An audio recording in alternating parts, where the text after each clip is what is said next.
Hi, have you ever wanted to know how to make just simple water drops or dewdrops with watercolor? Well, I want to show you right now. Come on. So here is one I did already. And this one gives you the idea, no matter which angle you look at, it gives you a sense of a 3D drop on top of the watercolor. And I'm going to turn this one into that. I'm just going to do a couple drops, not all of these, just to keep us short and sweet. I want to remind you I have a Patreon site and I have the full class explaining how to get this blurred autofocus background, which works so well. You can do it blue, you can do it green or any color. Don't forget that water is clear, so it's going to pick up and have shadows and have a little bit of the color behind it of what's going on. So with that in mind, let me just go ahead and show you what I'm doing. So I first put a blurry background on, just wet on wet, about 4 or 5 different greens and green mixes. And now I'm taking a regular pencil. I like Papermate because it erases. There's one that's something like Easy Erase or something like that. I like it on top of a dry watercolor so that I can erase it if need be. What I want to suggest to you, I think my lead just came out. There we go. Let's see if I can get some more with this. I've been too rough, evidently. What I like to do with water is I like to follow if there's some blotches that naturally appeared. Like here's one right here. I'll turn that into a water drop. Try to just have unique shapes, some rounder, some smaller, some just in different groupings. And once you have a certain amount of water drops that are on your paper that you drew, then it's time to go ahead and turn them into a little bit of a watery kind of look. So what I'm going to do is I'm going to start with a shadow. I'm going to go ahead and stay with a smaller brush for this one. See if I can find my 2.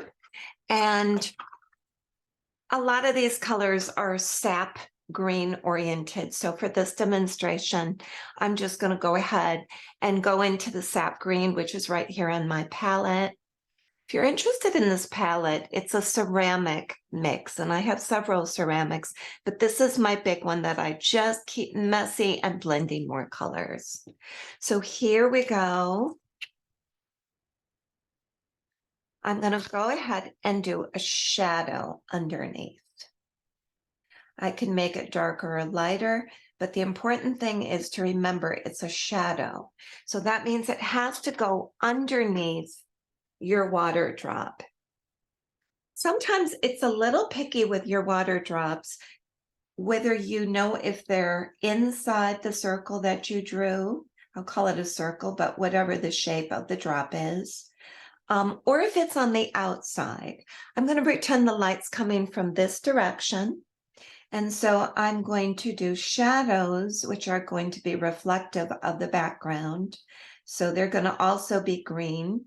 I'm going to do the shadows as if the sun once again is coming down this way, kind of like this. I'm having it at a slight angle, and I'm tapering into the side of it instead of it just being squared off. So my little size 2 is perfect with a beautiful little point. And I'm just tapering. I just picked up a little bit more paint. You can make these shadows very discreet. And I have some paintings that turned out beautiful that the shadows were very, very discreet and just a little hint of the light. In this case, I'm going to pretend the light is a little bit stronger.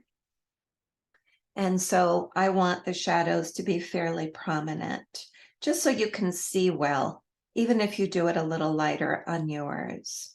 And the last one for this demo is going to be here. You can have paintings with lots and lots and lots of water drops in all shapes and sizes, and it's a pretty cool look. But in this case, we're just going to stick with 1, 2, 3, 4, 5, 6, 7. So there are the 7 water drops. Sometimes I lift a little bit. I'm not going to today, like I said, I want to just give you just a quick and easy overview. And if you're interested in a full class in it, I hope you will go and find me on Patreon. I'm under Cindra. So not even my full name. It's patreon.com/Cindra. How easy is that? Cindra. Now I'm going to go back to the same color. And this time it's inside the water dot. So this is inside the drop. And it's important to remember which is inside and outside for this effect to work well. I'm just playing around. If I finished one, I'm going down to 1/3 to maybe close to 1/2 of the water dot, where I'm putting in the top angle. And again, if the light's coming at this angle, then I'm doing, for the most part, my shadows at that angle and my inside of the water dot, that angle. So here's what we have so far, which already is sure a lot different than just when I drew those. I'm going to hit this with a hair dryer just so we can keep on and hang on.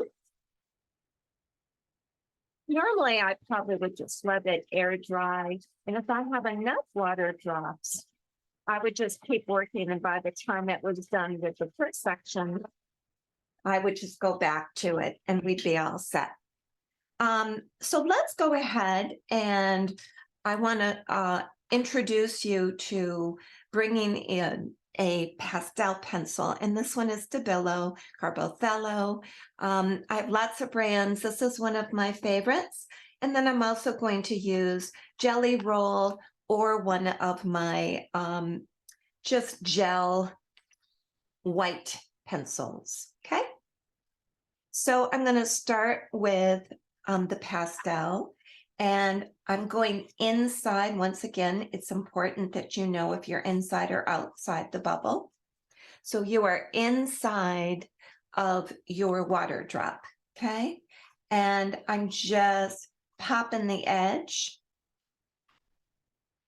And I'm going to do all of them, and then I'll blend it out. But again, it's almost like an optical illusion if you don't keep in mind where is inside the water drop and outside. So already this is going to give you a nice pop. You could use your finger. I'm just going to use a little nub and just kind of blend it in just a little bit if you want, just so that it's nice and part of the painting itself. So that's where we are right now with it. Okay, there's the side view and a close-up. So now we're going to go and we're going to do the watercolor gel pencil. And I like to do a couple little dots. You could do 3, you could do a dot, dot, dash, like you're doing Morse code, depending on the size. You can just do 1, but I like to do them almost in a row.